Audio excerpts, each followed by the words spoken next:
셜록 홈즈 프라이어리 학교.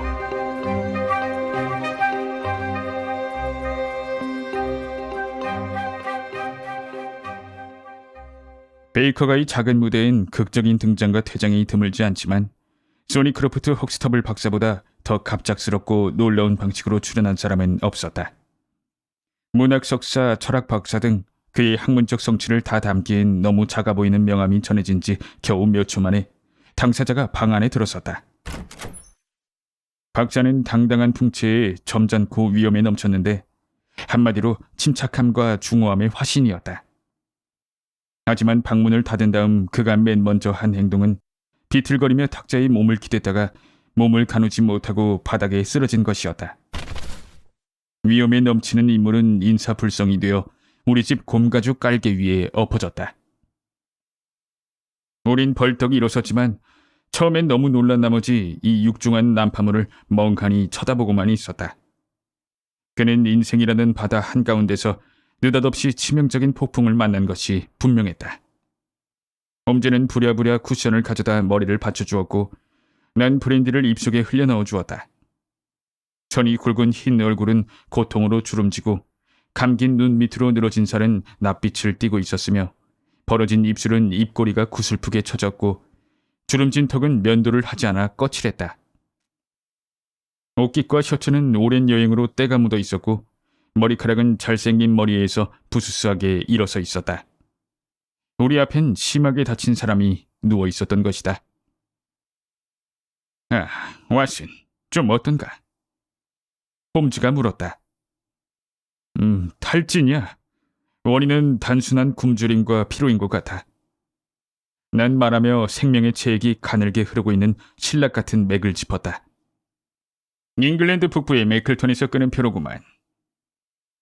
홈즈는 회중식의 주머니에서 표를 끄집어내며 말했다. 아직 12시가 안 됐어. 일찌감치 출발한 게 분명하이. 주름진 눈꺼풀이 바르르 떠는 듯하더니 이젠 멍한 회색 눈이 우릴 올려다보고 있었다. 헉스터블 박사는 얼른 다급하게 일어섰다. 몹시 부끄러운 듯 얼굴이 주홍빛이 되었다. 홈즈 선생, 이렇게 약한 모습을 보여서 미안합니다. 요즘 조금 과로했어요. 고맙습니다. 우유 한 잔과 비스켓을 좀 주시면 훨씬 좋아질 겁니다. 홈즈 선생, 제가 이렇게 직접 온 것은 꼭 선생님을 모셔가기 위해서예요. 전보론 이 사건이 얼마나 급한 것인지 제대로 설명하기 힘들 것 같았어요. 그보다도 몸이 좀 회복되시면... 아니요. 난 지금 아주 건강합니다. 내가 왜 이렇게 약해졌는지 잘 모르겠군요. 홈즈 선생, 나하고 다음 기차로 매클턴으로 가십시다. 내 친구는 고개를 가로저었다. 내 동료 왓슨 박사한테 물어보시면 우리가 지금 얼마나 바쁜지 알게 되실 겁니다. 전 지금 페레스 서류 사건을 조사하고 있고 에버 개분이 살인사건 공판 기일도 다가오고 있죠. 웬만큼 중요한 사건이 아니라면 지금 런던을 비울 수가 없습니다. 중요한 사건이라고 했습니까? 손님은 두 손을 들어 올렸다. 선생은 홀더니스 공작의 외아들 납치 사건에 대해 아무 얘기도 못 들으셨어요? 아니, 뭐라고요? 최근에 장관을 지낸... 예, 바로 그분이에요. 우린 이 일이 신문에 새어나가는 걸 막으려고 쉬쉬했지만 간밤에 글로브 신문에 소문이 흘러들어갔어요. 난 선생이 그 소식을 들었을지도 모른다고 생각했습니다. 홈즈는 길고 여인 팔을 뻗어 참고자료 백과에 H 항목을 꺼냈다. 홀더니스 6대 백작, KG 가터 훈작사, PC 추밀 고문. 절반이 약자로구만. 비벌리 남자, 칼스턴 백작. 맙소사, 뭐가 이렇게 길지? 1900년부터 헬럼셔 주지사, 1888년 찰스 애플도어 경의 따님 에디스와 결혼. 상속자이자 외아들 셀타이어 경. 약 3억 평의 토지 및 랭커셔와 웨일스의 광산 소유. 주소, 칼턴 하우스 테라스, 헬럼셔의 홀더니스 홀, 웨일스 벵거의 칼스턴 성. 1872년 해군성 장관 역임, 국무상을 지낸 건. 하하, 이분은 영국 최고의 거물이 분명하군요. 최고의 거물일 뿐 아니라 최고의 재산가일 겁니다. 홈즈 선생, 난 선생이 일에 대해 대단히 높은 기준을 갖고 있다는 것과 다른 목적이 아닌 오로지 일 자체를 위해 일하시는 분이라는 걸 잘 알고 있어요. 하지만 난 공장님께서 이미 아드님의 행방을 알려주는 사람에게 5,000파운드, 그리고 아드님을 납치한 자의 정체를 알려주는 사람에게 따로 1,000파운드를 내리겠다고 공표하셨다는 점을 말씀드려야겠군요. 현상금도 거물급답군요. 홈즈는 말했다. 왓슨, 우리 헉스터블 박사님과 함께 잉글랜드 북부로 가봐야 할 것 같군. 그럼 자, 헉스터블 박사님. 그 우유를 다 드시면 언제 어떤 일이 어떻게 발생했는지에 대해서, 그리고 매클턴 근교 프라이어리 학교의 소니 크로프트 헉스터블 박사는 그 사건과 어떤 관련이 있고 또 무슨 연유로 사건 발생 후 사흘이나 지난 뒤에 박사님의 턱 상태를 보니 그 정도는 짐작할 수 있겠군요. 나같이 변변찮은 사람에게 도움을 요청하게 되었는지에 대해서 말씀해 주시기 바랍니다. 우유와 비스킷을 다 먹어치우자 손님의 눈엔 광채가 돌아왔고 얼굴엔 화색이 돌았다. 박사는 활기 넘치는 태도로 명료하게 상황을 설명했다. 신사 여러분, 브라이어리는 내가 설립자이자 교장으로 있는 사립초등학교라는 사실을 먼저 알려드려야겠군요.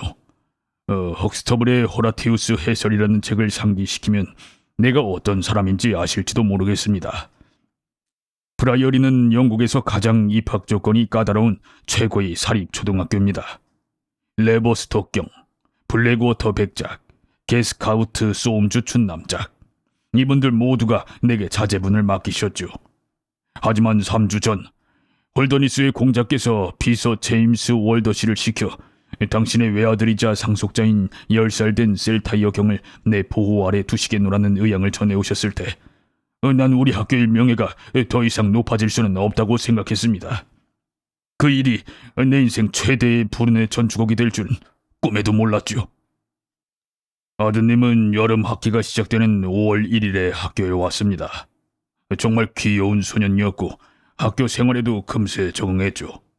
난 경솔한 사람은 아니지만 이런 일에서 사실을 감추는 것만큼 어리석은 일은 없다고 보기 때문에 말씀드립니다. 아드님은 집에서 그리 행복한 편이 아니었어요. 공작 부부의 결혼 생활이 원만하지 않아서 결국 두 분이 별거하기로 합의하고 공작 부인께서 남프랑스에 주거를 정하셨다는 것은 공공연한 비밀이었죠. 집안에 이런 풍파가 일어난 것은 겨우 얼마 전이었고 아드님은 전적으로 어머니 편을 들었다고 합니다. 어머니가 홀더니스 홀을 떠난 뒤 아드님은 몹시 풀이 죽었고 그래서 공자께서는 아드님을 우리 학교로 보낼 생각을 하신 겁니다.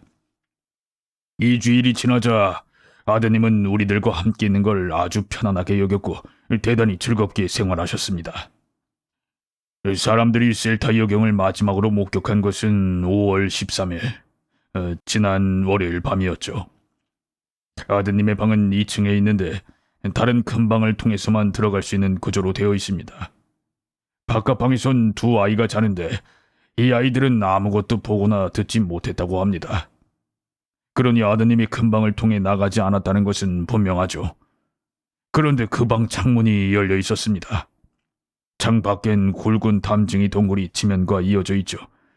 창문 밑엔 발자국을 발견하진 못했지만 나갈 수 있는 길이 그곳뿐이라는 것은 분명합니다. 셀타이어 경이 없어진 걸 안 것은 화요일 아침 7시였습니다. 침대에는 들어가서 잔 흔적이 남아 있었어요.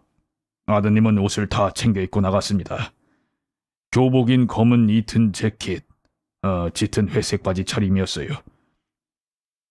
외부인이 방에 들어간 흔적은 없었습니다. 바깥방에서 자는 콘터라는 소녀는 나이도 많고 잠기가 유난히 밝은 편이라 만약 셀타이어 경이 소리를 지르거나 반항했다면 분명히 무슨 소리를 들었을 겁니다. 셀타이어 경이 실종됐다는 걸 알고 난 즉각 교내의 인원을 전부 소집했습니다. 아이들, 교사들, 하인들까지 말이에요. 셀타이어 경이 혼자 도망치지 않았다는 사실을 안 것이 바로 그때였습니다. 독일어 교사인 하이데거도 같이 없어졌으니까요. 하이데거 선생의 방은 2층 끝방인데 셀타이어 경의 방과 같은 쪽에 있습니다.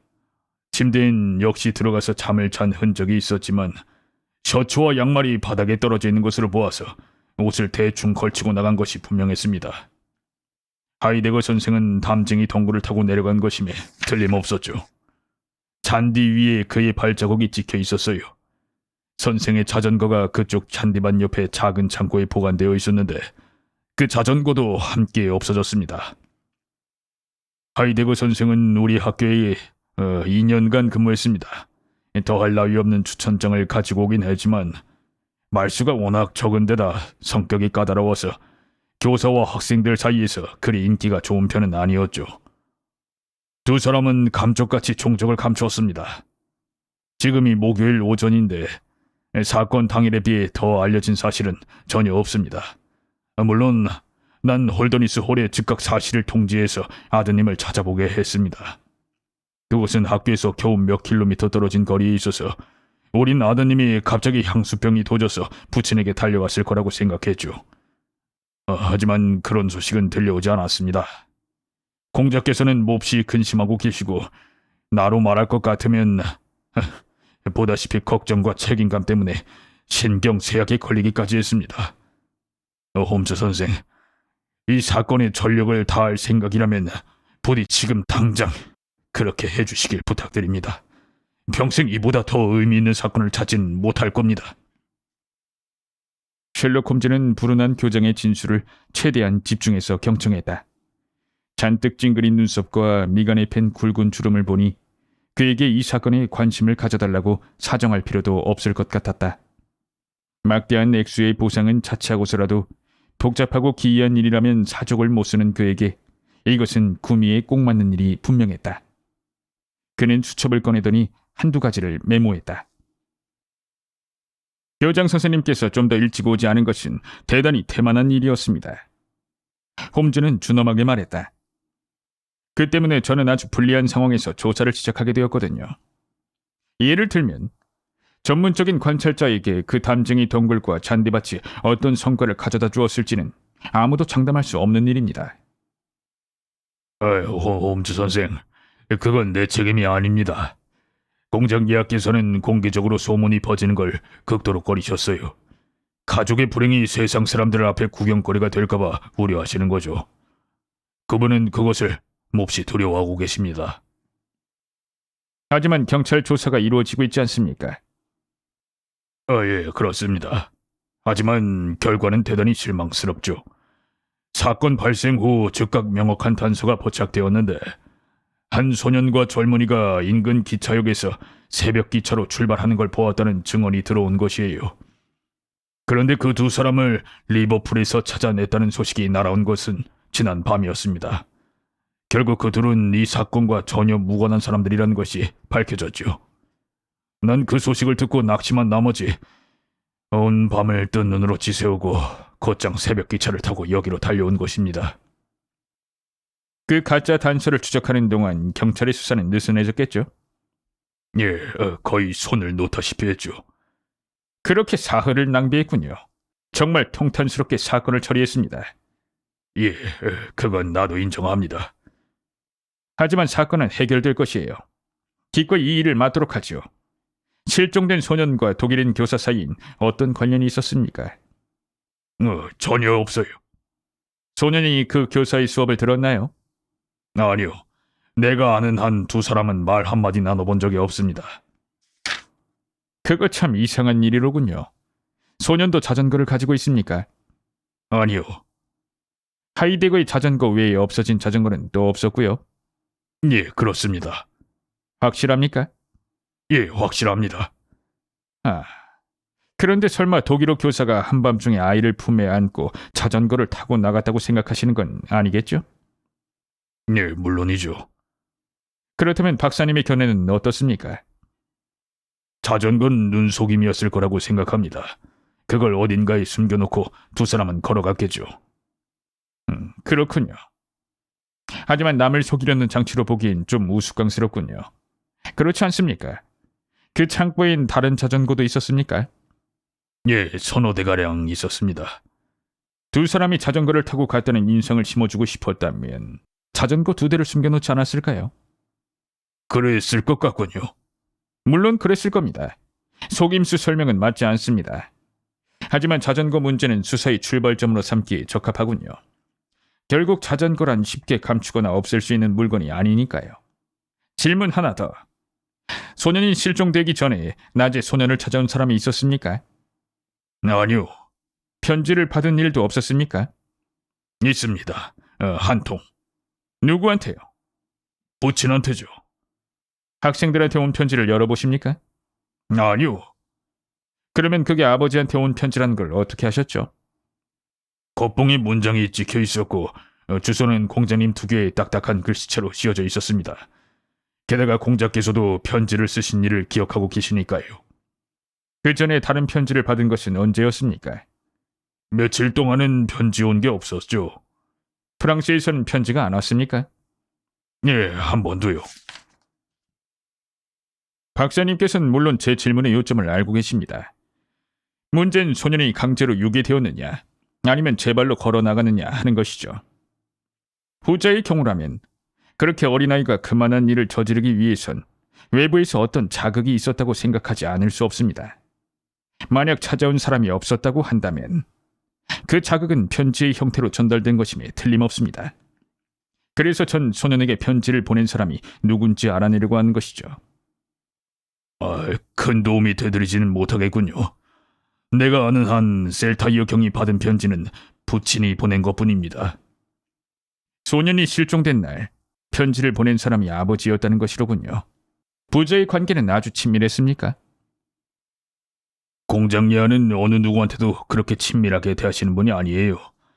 워낙 공무에 바쁘신 데다가 범상한 감정엔 좀 대범한 편이시니까요. 하지만 아드님에겐 항상 나름대로 상냥하게 대해주셨습니다. 하지만 아들은 어머니 편을 들었다고요? 네, 아이가 제 입으로 그런 말을 했습니까? 아니요. 그럼 공자께서? 저런, 천만에요. 그럼 어떻게 하셨습니까? 난 공작 이하의 비서 제임스 윌더 씨와 깊은 대화를 나누었습니다. 셀타이어 경의 감정에 대해 알려준 사람은 바로 그 사람이었죠. 알겠습니다. 그런데 공자께서 마지막으로 보낸 편지 말입니다만 소년이 실종된 뒤에 방에서 그 편지가 나왔습니까? 아니요, 아드님은 편지를 가지고 갔습니다. 홈즈 선생, 이제 유스턴역으로 출발해야 할 시간이 된 것 같습니다만. 그럼 사륜마차를 부르도록 하죠. 15분 뒤에 출발하게 될 겁니다. 헉스터블 박사님, 학교로 전보를 칠 생각이라면 그곳 사람들한테 수사가 거짓 단서를 쫓아서 아직도 리버풀이나 다른 어딘가에서 진행되고 있는 것처럼 말해두는 게 좋을 겁니다. 난 그동안의 현장에서 조용히 일을 처리하겠습니다. 아직 냄새가 완전히 사라지진 않았을 테니 왓슨과 나 같은 늙은 사냥개라면 단서를 포착할 수 있을 겁니다. 그날 저녁 우린 헉스터블 박사의 유명한 학교가 자리 잡고 있는 잉글랜드 북부에 가서 그곳의 차갑고 상쾌한 공기를 호흡했다. 우리가 그곳에 도착한 것은 이미 어두워진 다음이었다. 홀의 탁자 위엔 명함이 한 장 놓여 있었는데 집사가 헉스터블 박사에게 뭔가를 속삭이자 박사는 선 굵은 얼굴에 잔뜩 긴장한 빛을 띠고 우릴 향해 돌아서서 말했다. 공장님이 와 계시는군요. 공장님과 월더 씨가 서재에서 기다리고 계십니다. 신사분들, 따라오십시오. 내가 소개해드리겠습니다. 물론 난 유명한 정치가 공작의 얼굴을 사진을 통해 많이 보았지만 실물은 초상화와 많이 달랐다. 공작은 키가 크고 위엄이 넘치는 인물이었는데 빈틈없는 옷차림에 얼굴은 수척하고 긴 코는 기괴한 모양으로 구부러져 있었다. 죽은 사람처럼 창백한 얼굴이 순백의 조끼 위로 길게 늘어뜨린 선명한 빨간색 턱수염과 충격적인 대조를 이루었다. 긴 수염 사이론 시계줄이 빛을 발했다. 헉스터블 박사의 벽난로 앞 깔개 가운데 서서 무표정하게 우리를 응시하고 있는 위풍당당한 인물의 모습은 이와 같았다. 옆에는 새파랗게 젊은 청년이 서 있었는데 난 그가 개인 비서 윌더일 거라고 짐작했다. 그는 작은 키에 날카롭고 기민해 보였고 총기가 번뜩이는 연푸른 눈에 표정은 풍부했다. 지체 없이 신랄하고 독단적인 말투로 입을 연 것은 바로 이 청년이었다. 혁스터블 박사, 난 오늘 아침에 박사의 런던행을 만류하러 왔지만 한 발 늦었습니다. 난 박사가 셜록 홈즈 선생에게 이 사건을 의뢰할 목적으로 런던에 갔다는 얘기를 들었어요. 혁스터블 박사, 공장 예약께서는 박사가 한마디 상의도 없이 그런 조처를 취한 것에 경악을 금치 못하고 계십니다. 나는 경찰이 추적에 실패했다는 얘기를 듣고 예약께서는 절대로 경찰이 실패했다고 생각하지 않으십니다. 하지만 윌더 씨 분명히 혁스터블 박사, 아시다시피 예약께서는 사생활의 노출을 피하기 위해 각별히 애쓰고 계십니다. 사생활의 비밀이 더 이상 퍼지지 않기를 원하시는 거죠. 문제는 간단하게 해결할 수 있습니다. 박사가 풀죽은 얼굴로 말했다. 셜록 홈즈 선생이 내일 아침 기차편으로 런던으로 돌아가면 되죠. 그럴 수야 없죠, 박사님. 그럴 수야 없습니다. 홈즈는 한껏 부드러운 목소리로 말했다. 여기 북부 지방의 공기는 상쾌하기 그지없으니 이곳의 황무지에서 며칠간 지내기로 하겠습니다. 제가 박사님의 지붕 밑에 여장을 풀 것인지 마을 여관으로 갈 것인지는 물론 박사님이 결정하실 문제입니다만. 불운한 박사는 어쩔 줄 몰라 했지만 붉은 수염을 기른 공작이 저녁 식사를 알리는 종소리처럼 굵고 낭랑한 목소리로 박사를 난처한 지경에서 구해주었다. 헉스터블 박사, 월더 씨 말 맞다나 나는 박사가 나와 상의하는 편이 현명했을 거라고 생각하오. 하지만 기왕 홈즈 선생이 사실을 다 알게 된 마당에 선생의 도움을 거절하는 것은 어리석은 일이 될 거요. 홈즈 선생, 여관 일랑 그만두고 홀더니스 홀에 와서 머물러 주길 바라오. 호의에 감사드립니다. 하지만 조사 활동을 위해서 사건 현장에 머무르는 게 더 나을 것 같습니다. 홈즈 선생, 그건 좋을 대로 하시오. 궁금한 게 있으면 주저없이 질문하시오. 물론 윌더 씨와 나는 기꺼이 협조할 거요. 나중에 홀더니스 홀로 공장님을 찾아뵙게 될 겁니다. 지금은 아드님의 불가사의한 실종과 관련해서 혹시 마음속으로 짚히는 것이 있는지 공장님께 여쭙고 싶습니다. 없소. 그런 것은 없소이다. 실례지만 듣기에 괴로우실 말씀을 한마디 올려야겠습니다. 공장님께서는 공작 부인이 이 사건과 어떤 식으로든 관련됐을 거라고 생각하십니까? 대정치가는 눈에 띄게 망설이다가 마침내 대답했다. 그렇게 생각하지 않소. 또 한 가지.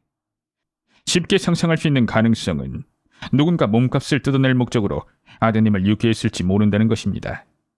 혹시 그런 요구는 없었습니까? 없었소.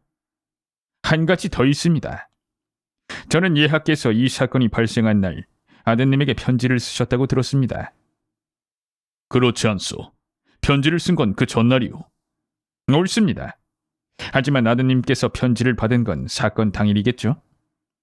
그렇소. 혹시 편지에 아드님에게 혼란을 유발할 만한 아니면 그런 행동을 하도록 유도할 만한 내용이 들어있었습니까? 아니요. 그런 건 절대로 없었소. 그 편지를 직접 붙이셨습니까?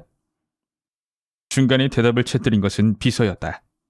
비서는 흥분한 말투로 끼어들었다. 예하께서는 직접 편지를 붙이는 일 같은 건 하지 않으십니다. 그 편지는 서재 책상에 다른 편지와 같이 놓여 있었고 내가 그걸 우편낭에 넣었습니다. 그 편지가 분명히 다른 편지와 같이 있었습니까? 예, 그렇습니다. 내 눈으로 직접 보았죠. 예하께서는 그날 편지를 몇 통이나 쓰셨습니까? 20에서 30통 정도. 난 서신왕래를 많이 하오. 하지만 그건 관계없는 일 아니오. 꼭 그렇지만은 않습니다. 홈즈가 말했다. 난 경찰에게 남부 프랑스에 주목하라고 권고했소. 공작은 말을 계속했다. 아까도 말했듯이 난 공작 부인이 그런 터무니없는 행동을 하도록 부추겼다고 생각하진 않소. 하지만 그 녀석은 고집불통이라서 그 독일인의 충동질과 도움으로 제 엄마가 있는 곳으로 달아났을지도 모르오. 옥스터블 박사, 우린 이제 홀더니스 홀로 돌아가야겠소.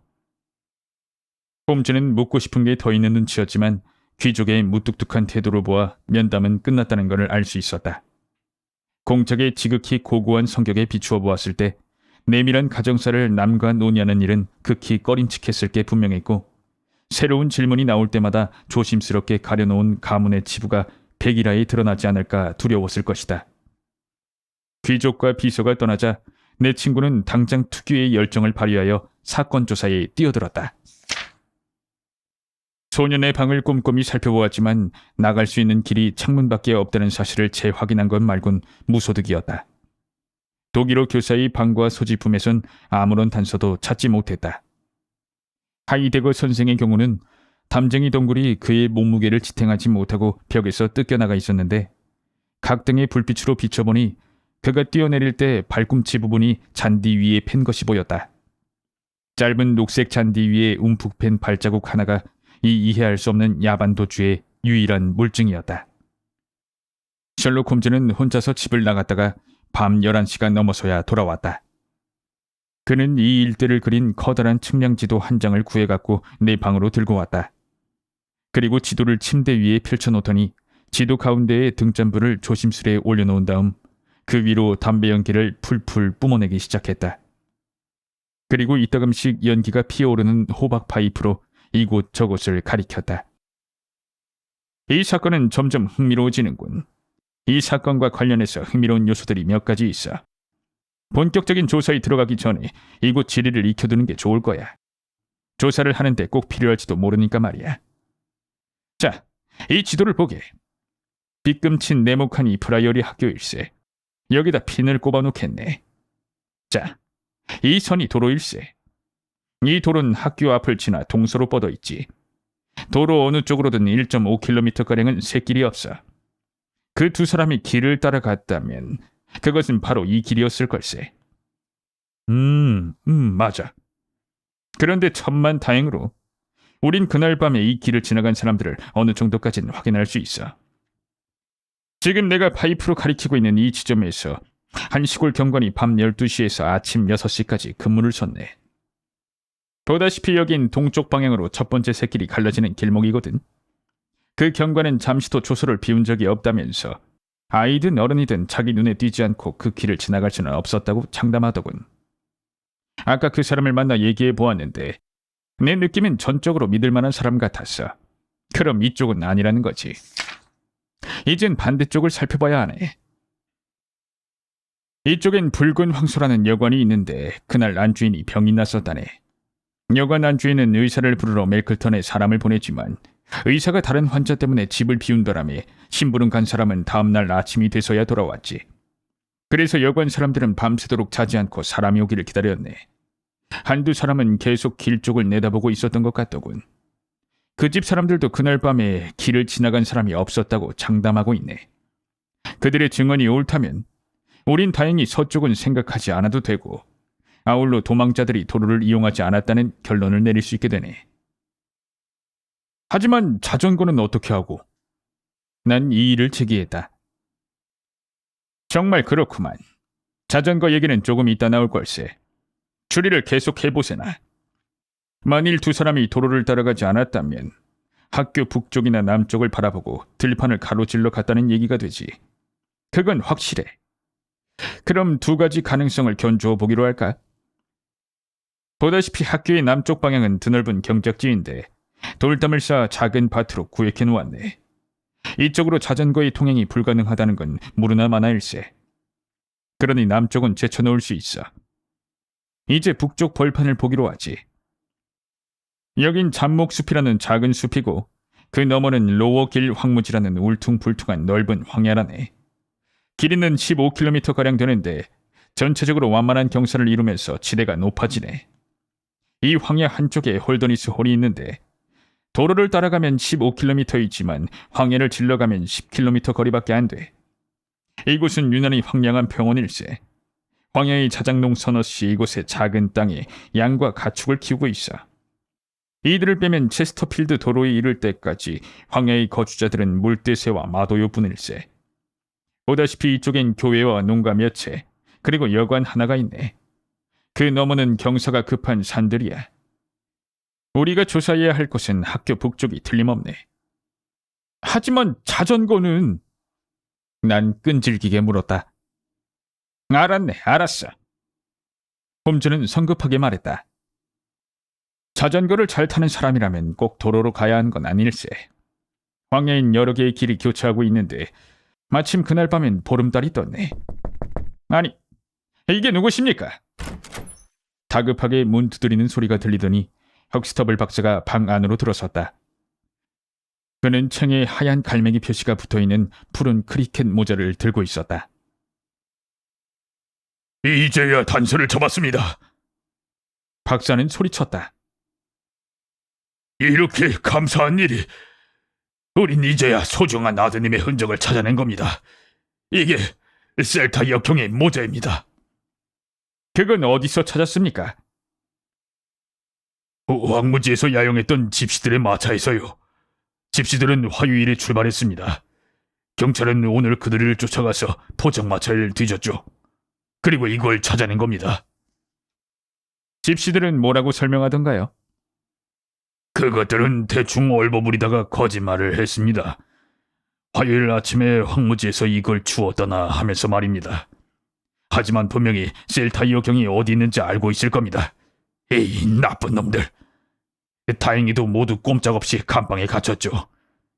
법이 무서워서든 아니면 공장님의 지갑의 힘으로든 알고 있는 걸 몽땅 털어놓고 말 겁니다. 박사가 마침내 방을 나가자 홈즈가 말했다. 지금까진 그런대로 괜찮았네. 최소한 우리가 희망을 걸어야 하는 곳이 로워길 황야 쪽이라는 가설이 확인됐으니까 말이야.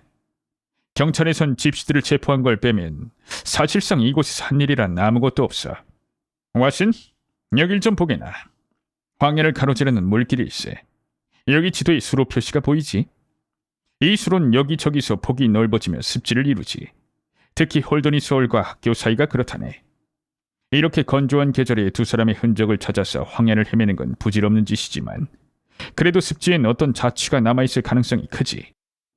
내일 아침에 일찌감치 이 방으로 오겠네. 우리 둘이서 사건의 단서를 찾아낼 수 있는지 보기로 하세나.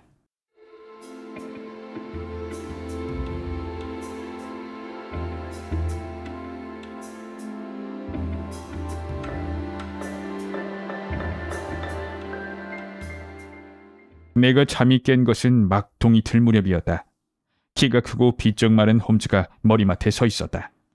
그는 옷을 다 입고 있었는데 벌써 밖에 나갔다 온 것이 분명했다. 잔디밭하고 자전거 창고를 보고 왔네. 또 잡목숲도 거닐다 왔어. 자, 왓슨. 옆방에 코코아가 준비돼 있어. 오늘은 할 일이 산더미 같으니까 서둘러 주면 좋겠군. 자신의 작품이 완성되는 것을 지켜보는 장인처럼 홈즈의 눈은 흥분으로 빛났고 두 뺨은 붉게 상기되었다. 이렇게 활동적이고 기민한 모습의 홈즈는 베이커가의 그 내향적이고 창백한 몽상과는 완전히 다른 사람 같았다. 하지만 하루의 시작은 암담할 정도로 실망스러웠다. 우린 드높은 희망을 품고 양떼가 수없이 많은 길을 내놓은 토탄질의 젓갈색 황무지를 지나 홀도니스와 학교 사이의 습지에 도착했다. 습지는 연초록의 넓은 띠를 이루고 있었다. 소년이 집으로 갔다면 반드시 이쪽을 지났을 터이고 그랬다면 뭔가 자취를 남겼을 것임에 틀림없었다. 하지만 아이나 독일어 교사의 자취는 찾아볼 길이 없었다. 내 친구는 어두운 얼굴로 습지의 가장자리를 따라 성큼성큼 걸으며 질척한 땅에 남아있는 발자국을 하나도 빼놓지 않고 자세히 살펴보았다. 양떼의 발자국은 무수히 많았는데 몇 킬로미터 내려가자 한 군데에서는 소떼가 걸어간 발자국도 남아있었다. 그뿐이었다. 여기가 끝이로군. 홈즈는 물결치는 드넓은 황야를 우울하게 쳐다보며 말했다. 저 아래쪽에도 습지대가 있는데 그 사이는 좁아져 있어. 응? 알았슈. 이게 뭐지? 우린 검은 띠처럼 보이는 좁은 길을 만났다. 그런데 축축한 토양 한가운데 자전거 바퀴 자국이 선명하게 찍혀있지 뭔가. 난 소리쳤다. 만세! 드디어 찾았어! 하지만 홈즈는 고개를 절레절레 흔들었다. 그의 얼굴에 기쁨보다는 곤혹스러움과 관망의 빛이 떠올라 있었다. 자전거는 맞아. 그런데 그 자전거가 아니야. 난 42종의 자전거 바퀴 자국을 구분할 수 있어. 보다시피 이건 바깥 덮개에 고무를 덧댄 덜롭사 제품일세. 그런데 하이데거 선생의 바퀴는 세로 줄무늬가 있는 팔모사 제품이거든. 수학을 가르치는 아벨링 선생이 확인해준 사실이야. 그러니 이건 하이데거의 자전거 자국이 아닐세. 그럼 아이 자전거? 그 애한테 자전거가 있었다는 사실을 증명할 수 있다면 그럴 수도 있겠지. 하지만 그건 이미 완전히 실패한 일 아닌가. 보다시피 이건 학교 쪽에서 달려온 바퀴 자국일세. 아니면 학교 쪽으로 간 자국일 수도 있겠지? 아니, 그건 절대로 아닐세. 물론 좀 더 깊이 팬 쪽은 몸무게가 실리는 뒷바퀴라네. 자, 뒷바퀴가 지나가면서 좀 얇게 팬 앞바퀴 자국이 완전히 지워진 게 여기저기 보이지? 학교 쪽에서 달려온 것이 분명하군. 이건 사건과 관련이 있을 수도 있고 없을 수도 있지만 우선 자전거가 온 곳으로 바퀴 자국을 따라가 보세나. 우린 그렇게 했는데 수백 미터를 가자 습지가 끝나면서 바퀴 자국은 사라졌다. 그러나 길을 계속 거슬러 올라가자 물이 졸졸 흐르는 곳이 다시 나왔다. 여기서 다시 자전거 바퀴 자국이 나타났지만 소 발자국이 그 위를 밟고 지나가 완전히 지워지다시피 했다. 그 후에는 아무 흔적도 없었고 좁은 길은 학교와 인접해 있는 잡목숲 안으로 곧장 들어갔다. 자전거는 그 숲에서 나온 것임에 틀림없었다. 홈즈는 바위에 걸터앉아 두 손으로 턱을 괴었다. 그는 내가 담배를 2대나 피울 때까지 꼼짝도 않고 있었다. 홈즈는 마침내 입을 열었다. 여보게나. 물론 교활하기 짝이 없는 어떤 녀석이 엉뚱한 바퀴 자국을 남기려고 자전거 바퀴를 다른 것으로 갈아 끼웠는지도 몰라. 사실 그만한 꾀를 부릴 줄 아는 범죄자라면 내가 상대해 줄 만하지. 하지만 이 문제는 나중에 생각해보기로 하고 다시 습지로 나가보세나. 아직 살펴보지 않은 곳이 많으니까 말이야. 우린 황무지의 습지를 따라가며 꼼꼼히 조사했는데 끈질긴 노력에 곧 빛나는 보상이 따랐다. 진창길 한 줄기가 습지 아래쪽을 가로지르고 있었다. 그곳으로 다가가던 홈즈가 환호성을 질렀다. 길 가운데 전신줄 다발 같은 것이 깔려 있었다. 그것은 팔모사 바퀴 자국이었다. 이제 보니 하이데거 선생이 여길 지나갔군. 홈즈는 의기양양하게 소리쳤다. 어떤가? 내 추리가 멋지게 들어맞았지? 축하하네. 하지만 아직도 갈 길이 멀어. 미안하지만 그 길에서 비켜서게나. 자, 이제 이 바퀴 자국을 따라가는 거야. 그렇게 멀리 갈 필요는 없을 것 같아. 하지만 길을 따라가 보니 황무지의 이쪽 부분엔 메마른 땅이 교차하고 있어서 바퀴 자국은 자주 사라졌지만 반드시 다시 나타나곤 했다. 홈즈가 말을 건넸다. 여보게, 자전거를 탄 사람이 속력을 낸 것이 보이나? 그건 분명하군. 자, 이쪽을 보게. 앞바퀴와 뒷바퀴 자국이 둘 다 선명하게 찍혀 있어. 바퀴 자국이 팬 정도가 똑같아. 이건 바로 자전거를 탄 사람이 전속력으로 달리기 위해 핸들 쪽으로 무게 중심을 옮겼다는 것을 의미하지. 저런, 쓰러졌었군. 길에 덩치 큰 물체가 나뒹군 자국이 남아있었다. 그리고 발자국이 서너 개 찍혀 있었고 다시 자전거 바퀴 자국이 나타났다. 옆으로 굴렀나 봐. 난 의견을 말했다. 홈즈는 꽃송이가 매달린 채 찌부러진 가시 금작화 줄기를 집어들었다. 끔찍하게도 노란 꽃송이가 온통 시뻘건 피로 물들어 있었다. 길에도 그리고 히스턴불에도 거뭇한 피가 엉겨 있었다. 홈즈가 말했다. 불길하군. 불길해. 왓슨, 물러서게나. 불필요한 발자국을 남기지 말고. 여기서 무슨 일이 있었을까? 그 사람은 상처를 입고 쓰러졌다가 일어나서 다시 자전거에 올라타고 앞으로 갔어. 하지만 다른 발자국은 없군. 이쪽 길 옆엔 소 발자국뿐일세. 쇠뿔에 받쳤을 리는 없을 텐데 그건 말도 안 되지. 하지만 다른 사람의 발자국은 전혀 없어. 왓슨, 계속 가보세나. 바퀴 자국뿐 아니라 핏자국도 있으니까 다친 사람이 간 곳을 알아내는 건 식은 죽 먹기일세. 우린 그리 오래 찾지 않았다. 바퀴 자국은 축축이 젖어서 반짝거리는 길 위에 이상한 모양으로 곡선을 그리기 시작했다. 갑자기 무성한 가시 금적과 덤불 속에서 금속성으로 빛나는 것이 시선을 끌었다. 우린 덤불 속에서 팔모사 타이어가 달린 자전거를 끄집어냈다. 한쪽 페달은 휘어 있었고 앞부분은 끔찍하게 피로 칠갑을 하고 있었다. 덤불 저쪽엔 신발 한 짝이 삐죽이 튀어나와 있었다. 그곳으로 달려가 보니 자전거를 타고 온 불운한 사내가 누워 있었다. 사내는 키가 컸고 수염을 더부룩하게 기른 데다 안경을 쓰고 있었는데 안경알 하나는 빠져 달아나고 없었다. 흉기로 머리를 맞아 두개골 일부가 함몰된 것이 사망 원인이었다. 그렇게 중성을 입고도 자전거를 타고 계속 달린 걸 보아하니 체력과 담력이 보통이 아니었던 듯했다. 그는 신발을 신고 있었지만 맨발이었고 우도 단추를 채우지 않아 속에 입은 잠옷이 드러나 있었다. 독일어 교사가 분명했다. 홈즈는 경건한 손길로 시신을 돌려눕히고 자세히 살펴보았다. 그리고 잠시 동안 앉아서 골똘히 생각에 잠겼는데 이마살을 찌푸리고 있는 것으로 보아 이 끔찍한 발견이 수사의 진전을 크게 앞당길 거라고 생각하지 않는 것이 분명했다. 왓슨, 이제 어떻게 해야 할지 감이 잡히지 않는군. 마침내 그는 입을 열었다. 내 생각 같아서는 조사를 그냥 밀고 나가고 싶어. 벌써 시간이 많이 지났기 때문에 더 이상 시간을 낭비할 수가 없으니까 말이야. 하지만 경찰에 통지해서 이 가엾은 선생의 시신을 옮기도록 해야겠지. 내가 연락할게. 하지만 난 자네 도움이 필요하거든. 잠깐. 저기서 누가 도탄을 캐고 있군. 저 사람을 이리 데리고 오게. 저 사람한테 경찰을 부르라고 하면 되겠어. 난 농부를 데려왔고 홈즈는 겁에 질린 사내의 손에 헉스터블 박사에게 보내는 편지를 들려주었다. 자, 왓슨. 우린 오늘 아침에 2가지 단서를 찾아냈어.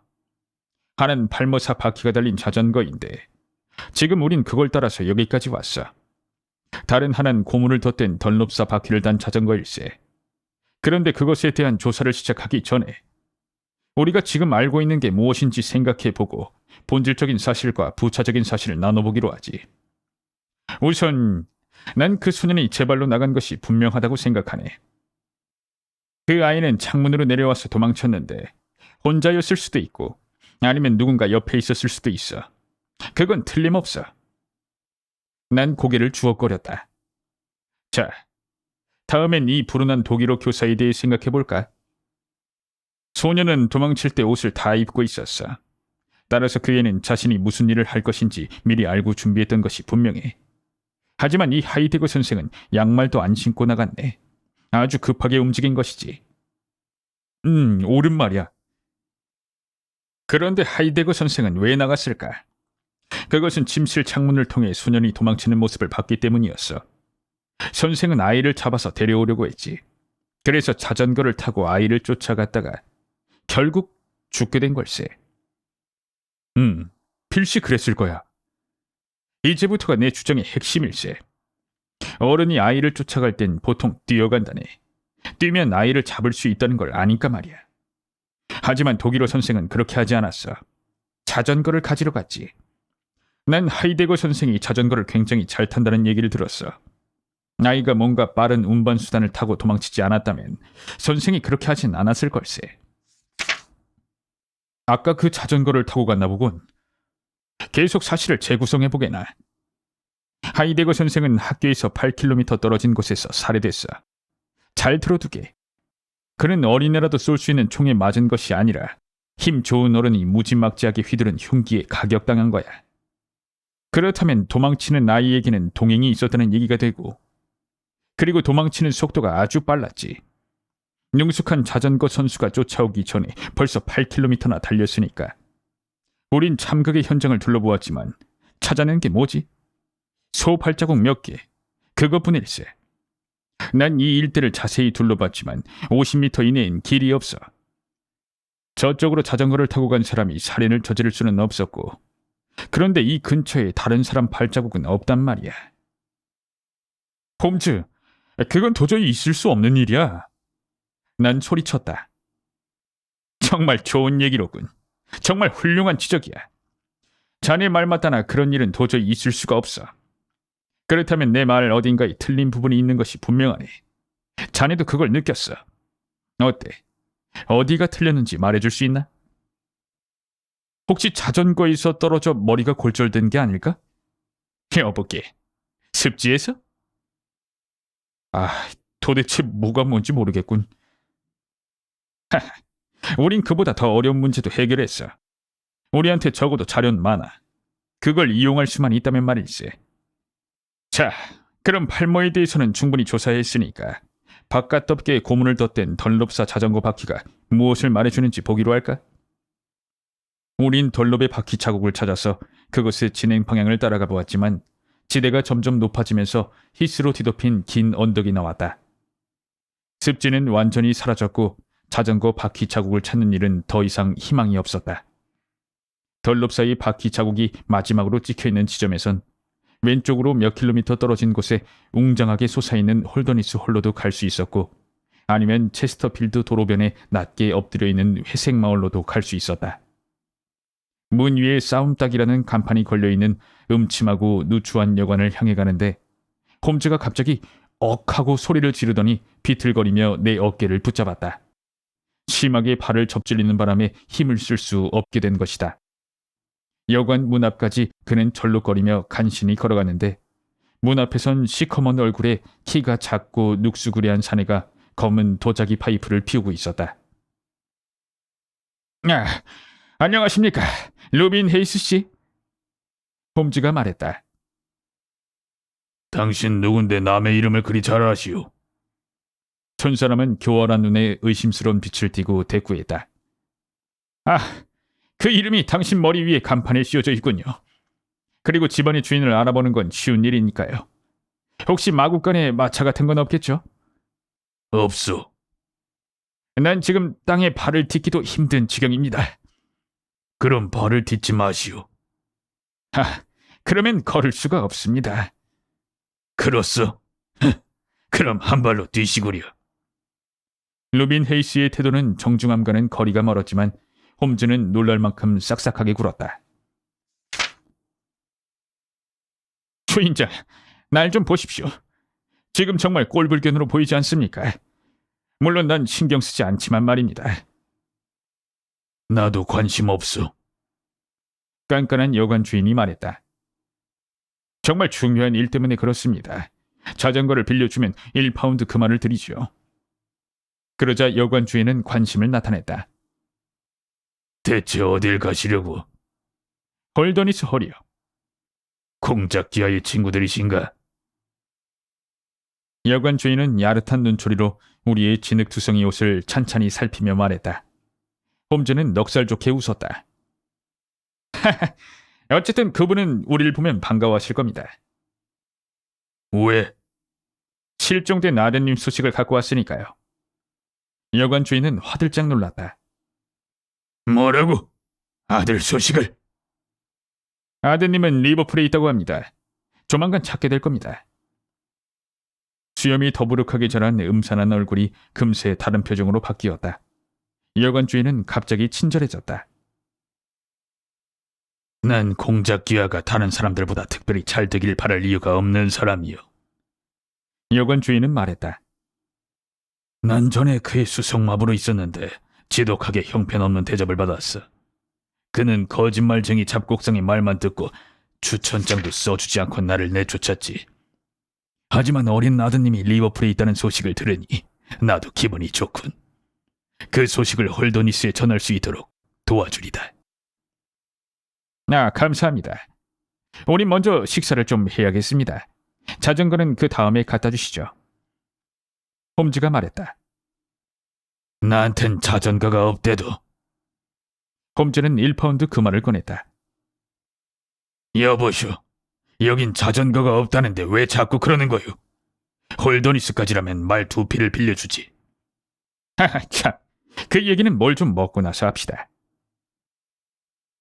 바닥에 돌을 깐 부엌에 단둘이 남게 되었을 때 홈즈의 접질린 발목이 얼마나 빨리 났는지 눈이 휘둥그레질 정도였다.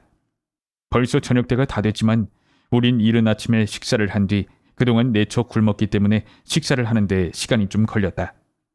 홈즈는 골똘히 생각에 잠겼고 한두 번은 창가로 다가가 유심히 밖을 내다보았다. 부엌 창문에선 지저분한 앞마당이 내다보였다. 앞마당 끄트머리에는 대장간이 있었고 새까맣게 때에 전 청년이 일하고 있었다. 반대편엔 마구간이 있었다.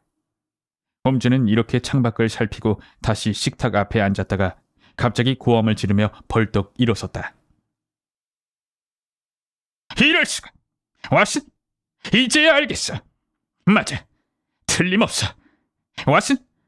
자네 오늘 소 발자국을 봤던 거 기억하나? 몇 번 봤지. 어디서? 글쎄, 여기저기서? 습지에서도 봤고 황무지 길에서도 봤고 가엾은 하이데거가 피살당한 현장에서도 봤지. 바로 그걸세. 그런데 여보게나 황무지에 소가 몇 마리나 있던가? 소를 본 기억은 없는데? 왓슨, 가는 곳마다 소 발자국이 널렸는데 정작 황무지에는 소가 한 마리도 없다니 이상한 일 아닌가? 정말 이상하지? 왓슨? 그래, 정말 이상하네. 자, 왓슨, 기억을 되살려보게나. 자네 황무지 길에 소 발자국 기억나지? 기억나. 왓슨? 그 발자국은 가끔 이런 식이었지. 홈즈는 빵 부스러기를 긁어모아 다음과 같은 모양으로 배열했다. 그리고 어떤 때는 이런 모양이었고 이런 모양인 적도 있었어. 어때? 기억나나? 아니, 기억 안 나는데? 하지만 난 기억나네. 맹세할 수 있어. 하지만 그건 나중에 시간 있을 때 다시 가서 확인해 보기로 하고. 그걸 보고도 결론을 내리지 못했으니 난 정말 한치 앞도 못 보는 딱정벌레였어.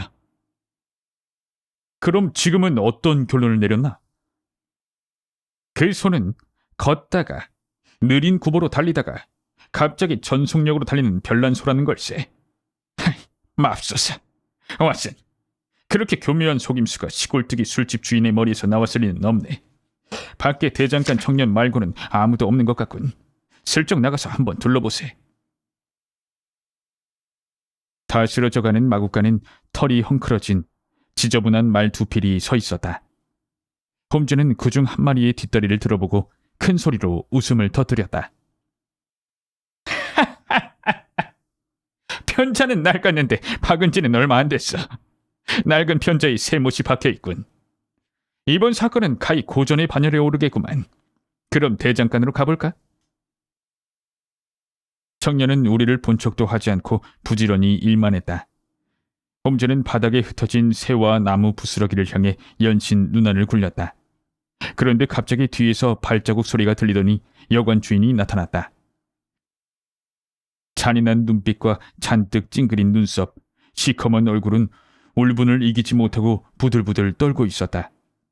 사내가 무쇠를 박은 짤막한 단장을 들고 한 대 칠 것 같은 기세로 다가오자 주머니에 넣어둔 리볼버의 감촉이 정말 든든하게 느껴졌다.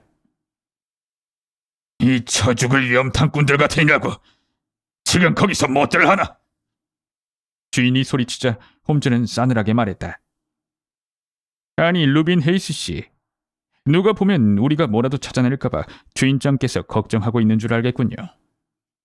사내는 안간 힘을 다해 감정을 억눌렀다. 그리고 냉혹해 보이는 입술을 일그러뜨리고 웃는 척했는데 그것은 외려 인상을 쓴 것보다 더 섬뜩해 보였다. 내 대장간에서 찾을 수 있는 게 있으면 찾아보시구려. 하지만 여보시오, 난 사람들이 허락도 받지 않고 내 집을 들쑤시고 다니는 걸 좋아하지 않아. 그러니 얼른 셈을 치르고 여기서 나가는 게 좋을 거요. 좋습니다, 헤이스 씨. 뭐 나쁜 생각이 있었던 건 아닙니다. 우린 여기 있는 말들을 구경하고 있었습니다. 하지만 걸어가는 게 나을 것 같군요. 별로 멀지는 않은 것 같으니까. 홀더니스 정문까지는 3km도 안 돼요. 왼쪽 길로 가시오. 여관 주인은 우리가 집 밖으로 완전히 나갈 때까지 음험한 눈으로 우리를 지켜보았다. 조금 걷다 보니 길이 꺾였는데 홈즈는 길모퉁이를 돌아서 여관 주인의 눈을 벗어나자마자 걸음을 멈췄다. 그 여관에선 사냥감의 냄새가 강하게 풍겼어. 거기서 멀어질수록 냄새가 약해지는 것 같구만. 안 돼. 이대로 떠날 수가 없어. 그 로빈 헤이스라는 자가 내막을 다 알고 있는 게 분명해.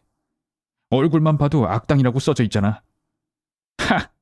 자네도 그런 인상을 받았나? 저 집엔 말이 있고 대장간이 있어. 그래. 저 싸움닭 여관은 정말 흥미로운 곳이야. 몰래 가서 다시 한번 살펴봐야겠군. 도로 옆은 회색 석회암이 드문드문 박혀있는 경사진 산비탈이었다. 도로를 벗어나 산을 타고 올라가다 홀더니스홀 쪽을 흘끗 돌아보자 누군가 자전거를 타고 빠른 속도로 달려오는 게 보였다. 왓슨! 앉아! 홈즈는 무거운 손으로 내 어깨를 내리누르며 외쳤다. 저쪽에서 보이지 않도록 몸을 낮추자 자전거가 쌩하고 우리 앞을 지나갔다. 자욱한 먼지 구름 속에서 언뜻 떠오른 것은 창백하고 불안한 얼굴이었다. 두려움이 가득한 표정에 입은 쩍 벌리고 두 눈은 정신없이 전방을 주시하고 있었다. 그것은 전날 밤에 본 단정한 인물 제임스 윌더의 이상야릇한 희화처럼 보였다. 홈즈가 외쳤다. 공작의 비서로군. 왓슨, 가세나. 저자가 무슨 짓을 하는지 보자고. 우린 납작 엎드린 채 바위에서 바위로 옮겨다니며 잠시 후 여관 정문이 바라다 보이는 지점까지 왔다. 윌더의 자전거는 정문 옆에 담벼락에 기대 세워져 있었다. 집 안을 돌아다니는 사람은 없었고 창문에도 사람 그림자 하나 비치지 않았다.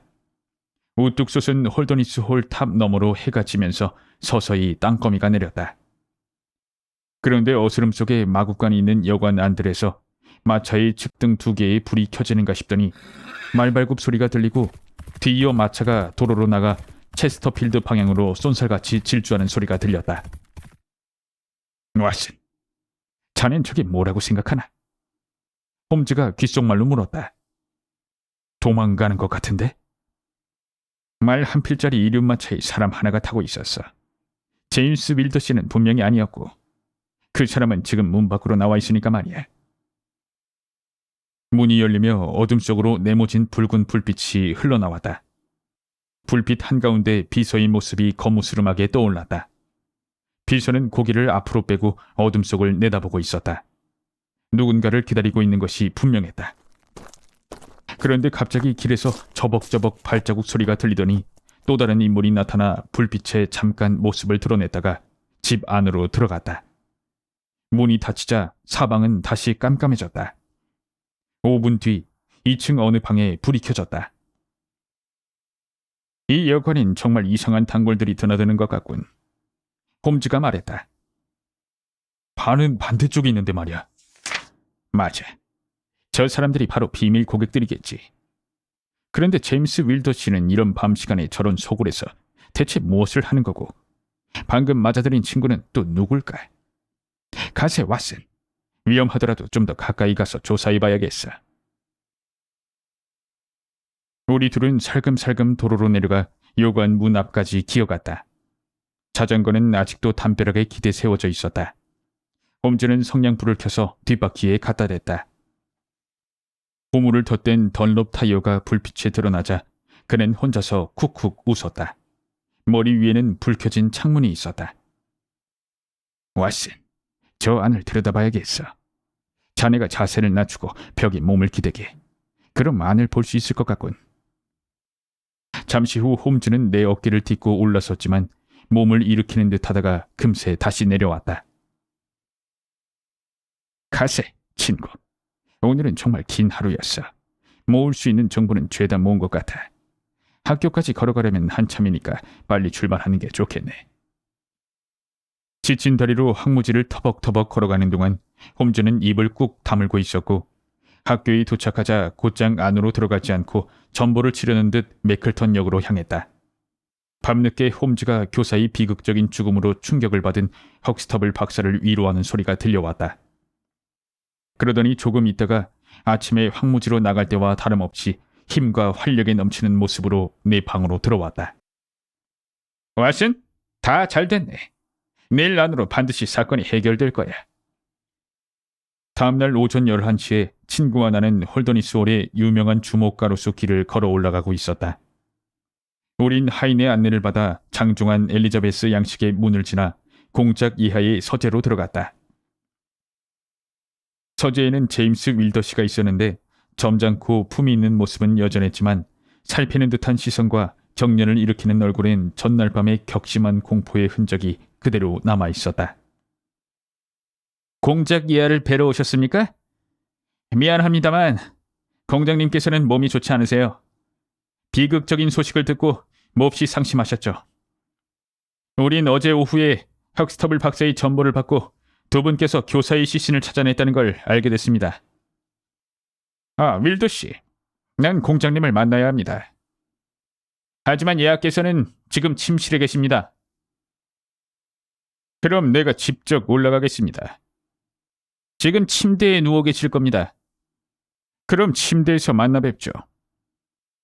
홈즈의 차갑고 냉혹한 태도를 보고 비서는 다퉈봤자 소용없다는 걸 깨달았다. 좋습니다. 선생이 오셨다고 이해하께 말씀드리죠. 1시간 뒤 대귀족이 나타났다. 얼굴은 유난히 더 창백해 보였고 어깨는 구부정했는데 내가 보기엔 전날보다 부쩍 늙어 보이는 것 같았다. 공작은 위험 있는 태도로 우리에게 정중히 인사하고 책상 앞에 앉았다. 붉은 수염이 책상 위로 흘러내렸다. 홈즈 선생, 무슨 일이요? 그러자 내 친구는 주인의 의자 옆에 서 있는 비서를 뚫어지게 쳐다보고 있었다. 공장 예하, 윌더 씨가 자리를 비켜주셔야 좀 더 자유롭게 말씀드릴 수 있겠습니다만. 비서는 하얗게 질린 채 아기에 가득 찬 눈으로 홈즈를 흘겨보았다. 예하께서 원하신다면... 그래. 넌 나가보거라. 자, 홈즈 선생. 하실 말씀이 무엇이오? 공장 예하, 사실은 말입니다. 제 동료 왓슨 박사와 저는 이 사건에 현상금이 걸려있다는 얘기를 헉스터블 박사님께 들었습니다. 그게 사실인지 공장님께서 직접 확인해 주셨으면 합니다. 홈즈 선생, 그건 사실이오. 제가 들은 얘기가 맞다면 아드님의 소재를 알려주는 사람에겐 5,000파운드를 내리겠다고 하셨다던데요. 맞소. 그리고 아드님을 유기한 자의 이름을 알려주는 사람한테도 따로 1,000파운드를 주시겠다고요. 맞소. 후자에 관해 말하자면 아드님을 유기한 자뿐 아니라 아드님이 현재의 구금 상태를 지속하도록 공모한 사람도 포함되는 것이겠죠? 그렇소. 그래. 공작은 짜증스럽게 소리쳤다. 셜록 홈즈 선생, 선생이 수사를 제대로만 한다면 나중에 인색한 대접을 받았다고 불평한 일은 없을 거예요. 내 친구는 탐욕스럽게 여윈 두 손을 마주 비볐는데 그의 건박한 기질을 알고 있는 나로서는 퍽 놀라운 일이었다. 그 책상 위에 있는 것이 공장 이하의 수표책인 듯하군요. 저에게 6,000파운드짜리 수표를 끊어주시면 감사하겠습니다. 수표에 횡선을 그어주시는 게 좋겠습니다. 제가 거래하는 은행은 캐피탈 앤 카운티스 은행의 옥스퍼드가 지점입니다. 공작 이하는 엄격한 얼굴로 꼿꼿하게 앉아서 내 친구를 무표정하게 바라보았다. 홈즈 선생, 지금 장난하는 거요? 이건 농담할 만한 일이 아니오. 공작 이하, 절대로 그런 것이 아닙니다. 전 지금 아주 진지하게 말씀드리고 있습니다. 그렇다면 선생이 하고자 하는 말이 뭐요? 전 현상금을 받을 자격이 있다는 것입니다. 전 지금 아드님이 어디 있는지 뿐만 아니라 아드님을 얽리하고 있는 이들이 누군지 적어도 일부는 알고 있습니다. 공작의 얼굴이 죽은 사람처럼 하얗게 질리자 수염은 그 어느 때보다 더 붉어 보였다. 그 애가 어디 있어? 공작은 헐떡거리며 말했다. 지금, 아니 지난밤에 아드님은 공장님의 저택에서 3km 떨어진 곳에 있는 싸움닭 여관에 있었습니다. 공작은 등받이에 털썩 몸을 기댔다. 그러면 범인은 누구라는 거요? 셜록 홈즈의 대답은 놀랍기 짝이 없었다. 그는 앞으로 쓱 나서더니 공작의 어깨에 손을 얹었다. 공장님 바로 당신입니다. 자, 그러니 수고스럽더라도 수표를 끊어주시기 바랍니다. 공작은 튀어오르듯 일어서서 시면으로 빠져드는 사람처럼 두 손으로 허공을 긁었는데 그 모습은 나의 뇌리에서 영원히 지워지지 않을 것 같다. 그러나 공작은 귀족다운 비상한 자제력을 발휘하여 자리에 앉아 두 손에 얼굴을 묻었다. 그가 입을 연 것은 몇 분이 지난 뒤였다. 선생은 얼마나 알고 있어? 공작은 얼굴도 들지 않고 마침내 그렇게 물었다. 어젯밤에 저는 세 분이 같이 있는 걸 보았습니다. 그 옆에 친구 말고 알고 있는 사람이 더 있어? 아직 아무한테도 말하지 않았습니다. 공작은 떨리는 손으로 펜을 집어들고 수표책을 펼쳤다. 홈즈 선생, 난 약속을 지키겠소. 선생이 알아낸 사실을 내게 아무리 달갑지 않은 것이라 해도 수표를 써드리겠소. 처음에 현상금을 걸었을 때 일이 이런 식으로 전개될 줄은 미처 몰랐소. 하지만 두 분은 양식 있는 분들이요. 어떻소, 홈즈 선생? 그게 무슨 말씀이신지요? 홈즈 선생, 내 탁 까놓고 말하겠소. 이 일에 대해 알고 있는 사람이 두 분뿐이라면 더 이상 얘기를 버틸 이유는 없는 거요. 두 분 앞으로 12,000파운드를 드리면 되겠지. 안 그렇소? 그러나 홈즈는 빙그레 웃으며 고개를 가로저었다. 공장 예하, 일이 그렇게 간단치는 않을 것 같습니다. 독일어 교사의 죽음에 대해 해명해야 하니까요. 하지만 제임스는 그 일에 대해서 전혀 몰랐소. 선생도 그 애한테 책임을 덮어 씌울 수는 없을 거요. 그것은 그 애가 잘못 끌어들인 그 짐승 같은 악당의 소행이었어. 공장 예하, 전 어떤 범죄를 계획한 사람은 그로부터 파생된 다른 범죄에 대해서도 도의적인 책임을 져야 한다고 생각합니다. 그렇소. 도의적으로. 홈즈 선생의 말이 옳소. 하지만 법적인 책임이 있는 것은 아니오. 누구든 자신이 저지르지 않은 범죄 때문에 유죄 판결을 받을 수는 없어. 더구나 그 애는 선생만큼이나 그 죄를 증오하고 혐오하오. 그 애는 그 일에 대해 알게 되자마자 두려움과 후회에 가득 차서 내게 사실을 전부 털어놓았어. 그리고 살인자와는 지체 없이 관계를 단절했어. 오, 홈즈 선생, 그 애를 살려주시오. 그 애를 살려주시오. 그 애를 꼭 살려주시오. 공작은 마침내 자제하려는 노력을 포기하고 주먹을 부르짖었다. 그리고 얼굴을 푸들푸들 떨며 미친 사람처럼 소리 지르면서 방 안을 오락가락했다. 마침내 그는 감정을 억누르고 다시 책상 앞에 앉았다. 다른 사람한테 말하기 전에 나한테 먼저 와줘서 감사하오. 적어도 이 흉측한 스캔들을 어느 정도까지 줄일 수는 있는지 의논할 수 있으니 말이오. 옳으신 말씀입니다. 하지만 그렇게 하려면 예하께서 모든 것을 솔직하게 털어놓으셔야 합니다. 전 힘 닿는 대로 예하를 돕고 싶지만 그러려면 일이 어떻게 된 건지 자초지종을 자세히 알아야만 합니다. 예하께서는 지금 제임스 윌더 씨에 대해 말씀하고 계십니다. 그런데 그 사람은 살인범이 아니라는 것입니까? 그렇소. 살인범은 피신했소. 셜록 홈즈는 점잖게 웃었다. 하하, 예하께서는 제가 누리고 있는 보잘것없는 명성에 대해 별로 들어본 적이 없으실 겁니다. 그렇지 않다면 제 손에서 도망치는 것이 쉽지 않다는 것을 아실 테니까요. 루빈 헤이스 씨는 저희 제보로 어젯밤 11시에 체스터필드에서 체포됐습니다. 오늘 아침에 학교에서 나오기 전에 그곳 경찰서장한테서 전보를 받았죠. 공작은 의자에 몸을 기대고 아연히 내 친구를 응시했다. 선생은 초인적인 능력의 소유자인 것 같소.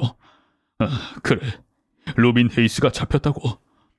제임스의 신상에 해가 되지 않는다면 그건 정말 기쁜 소식이요.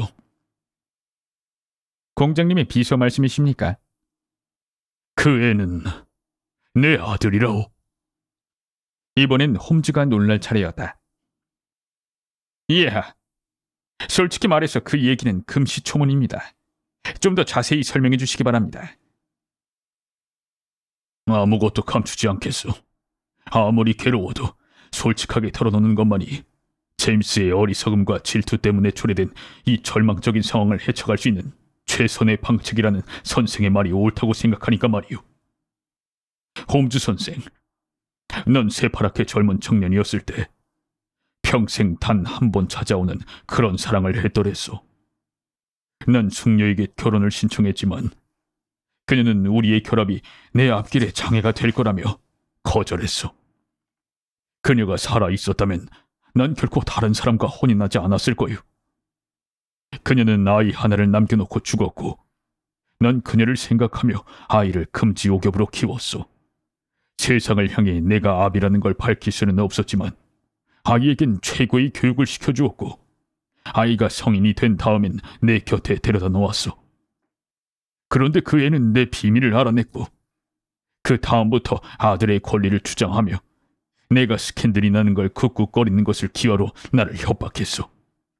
나이 순탄치 못한 결혼 생활은 어느 정도는 그 애 때문이었어. 무엇보다 그 애는 처음부터 아직 어린 나이 합법적인 상속자를 줄기차게 미워했어. 선생은 왜 이런 상황에서 제임스를 그대로 한 지붕 밑에 두었는지 그 이유가 궁금할 거요. 그것은 그 애의 얼굴에서 제 어미의 얼굴을 볼 수 있기 때문이었고 그녀를 생각하면 나의 인내심엔 한계가 없었다오. 그 애를 볼 때마다 그녀가 살아있는 듯 일거수일투족이 그녀의 추억을 새록새록 생각나게 해주었소. 난 그 애를 내보낼 수 없었소이다.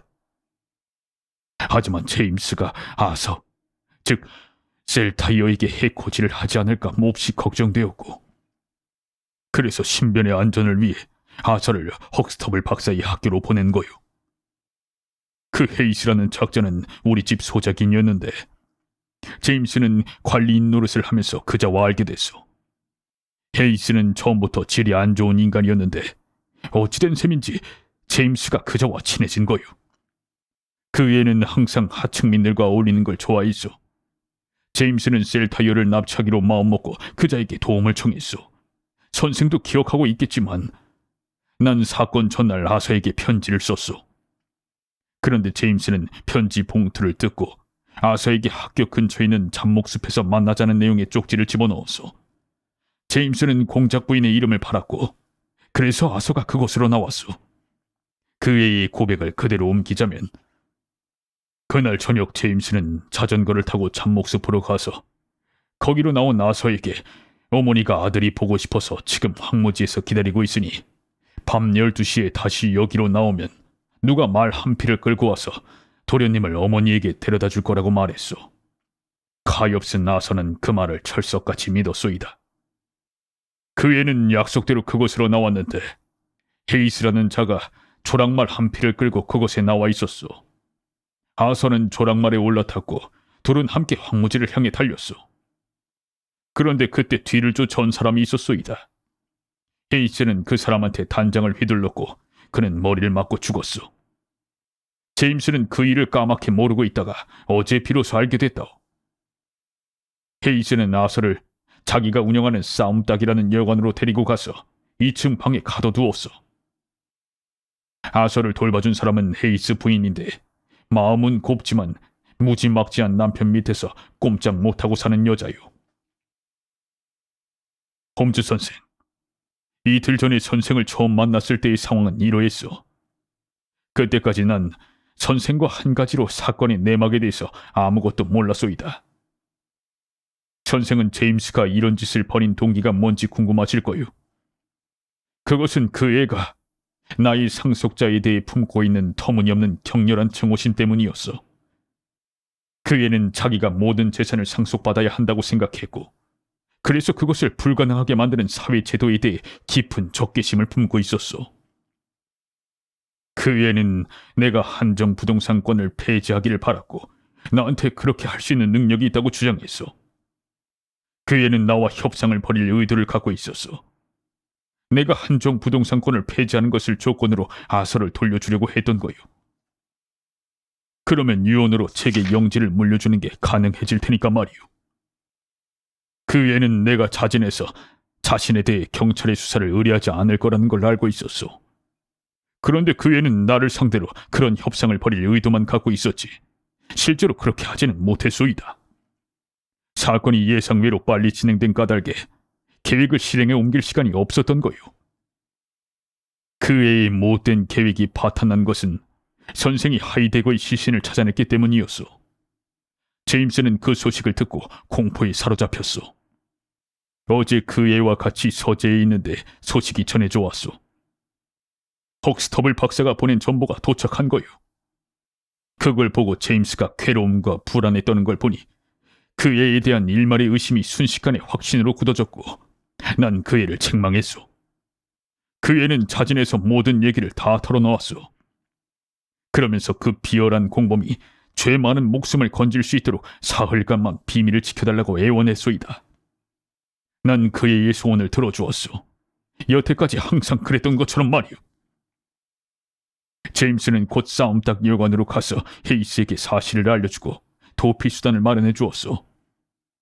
난 대낮에 거기 갔다가는 남들의 입방아를 피할 수 없었기 때문에 해가 떨어지기를 기다렸다가 서둘러 사랑하는 아서를 만나러 갔소. 아이는 무사했지만 그날 밤에 목격한 끔찍한 행위를 보고 말할 수 없이 겁에 질려 있는 상태였소. 난 정말 내키지 않았지만 이미 약속을 했던 터라 할 수 없이 아서를 사흘 더 헤이스 부인의 손에 맡겨놓기로 했소. 경찰한테 아서의 소재를 알리면 당연히 살인범이 누군지 드러날 테고 살인범이 잡히면 가엾은 제임스도 파멸을 면치 못할 것이 분명해 보였으니까 말이오.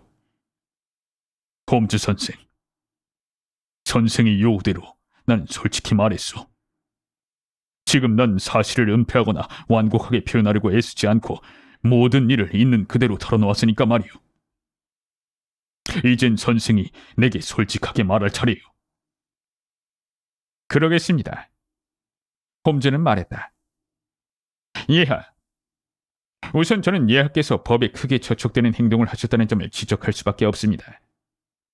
예하께서는 중죄를 저지른 범죄자를 수수방관하셨고 살인범의 도피를 방조하셨습니다. 제임스 월더가 공범의 도피 자금으로 건네준 돈은 예하의 지갑에서 나온 돈이 분명했을 테니까요. 공작은 고개를 주워거렸다.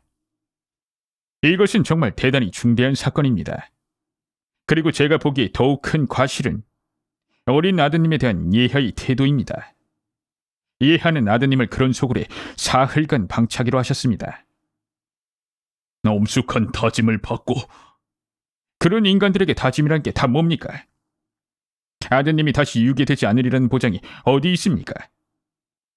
예하께서는 죄 지은 큰아들 비위를 맞추려고 무고한 어린 아드님을 위험한 곳에 방치하셨습니다. 그것은 어떤 말로도 정당화될 수 없는 행동입니다. 홀더니스의 긍지 높은 공작은 자신의 성 안에서 그런 식으로 홀딱이는 일에 익숙하지 못했다. 귀족의 고귀한 이마로 피가 몰렸지만 양심 때문인지 공작은 꿀먹은 벙어리처럼 말이 없었다. 저는 공장님을 돕겠지만 한 가지 조건이 있습니다.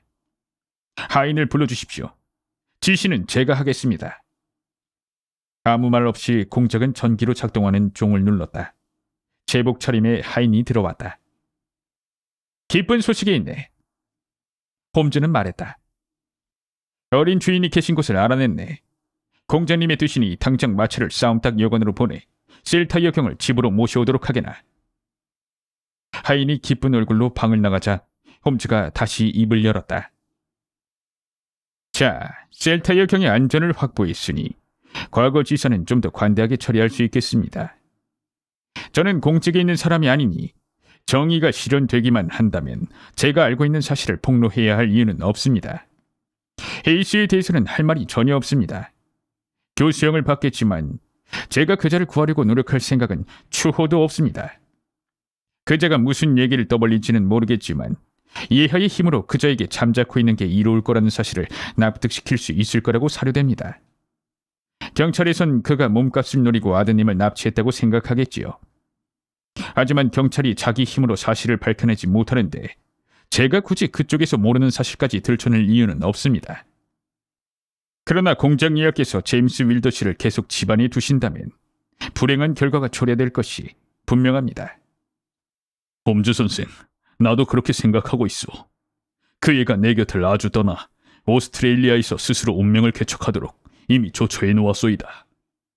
그렇다면 예하, 아까 말씀하셨듯이 순탄치 못한 결혼 생활이 제임스 윌더씨 때문이었다면 공작 부인께도 최대한의 노력을 보이셔서 그토록 불행하게 단절된 부부 관계를 회복하실 것을 권고드립니다. 홈즈 선생, 그것도 이미 조처해 놓았소. 난 오늘 아침에 공작 부인에게 편지를 썼어. 홈즈는 자리에서 일어서며 말했다. 그러면 친구와 제가 북부를 방문한 기간이 짧았음에도 몇 가지 아주 흐뭇한 성과를 올린 데 대해 자축할 수 있겠습니다. 그런데 제가 아직도 궁금한 점이 하나 있습니다. 그 헤이스라는 자는 소 발자국 모양의 편지를 말에 박아놓았습니다. 그렇게 기이한 도구에 대해 그자에게 알려준 사람은 윌더 씨가 아니었습니까? 공작은 몹시 놀란 표정을 하고 잠시 생각에 잠겼다. 그러더니 문을 열고 박물관으로 꾸며진 큰 방으로 우리를 안내했다. 그는 구석의 어느 유리 상자 앞으로 다가가 그 앞에 안내문을 가리켜 보였다. 거기엔 이렇게 쓰여져 있었다. 이 편자는 홀더니스 홀의 해자에서 발견된 것이다. 이것은 말발굽에 씌우는 것이지만 새로 된 바닥면이 소의 발굽 모양으로 되어 있어 추격자들을 따돌리기가 용이하다. 이것은 비적지를 일삼았던 중세 홀더니스의 남작들의 소유물로 추정된다. 홈즈는 유리 상자를 열고 침 묻힌 손가락으로 편자를 슬쩍 문질렀다. 최근에 묻은 진흙이 손가락에 10개 묻어나왔다. 감사합니다. 홈즈는 상자 뚜껑을 닫으며 말했다. 이것은 제가 북부에서 본 것 중에 두 번째로 흥미로운 물건이군요. 그럼 제일 흥미로운 건? 홈즈는 수표를 접어서 소중하게 수첩에 끼워 넣었다. 전 가난한 사람이니까요. 그는 흐뭇한 얼굴로 수첩을 톡톡 두들기더니 그것을 안주머니에 깊숙이 찔러 넣었다.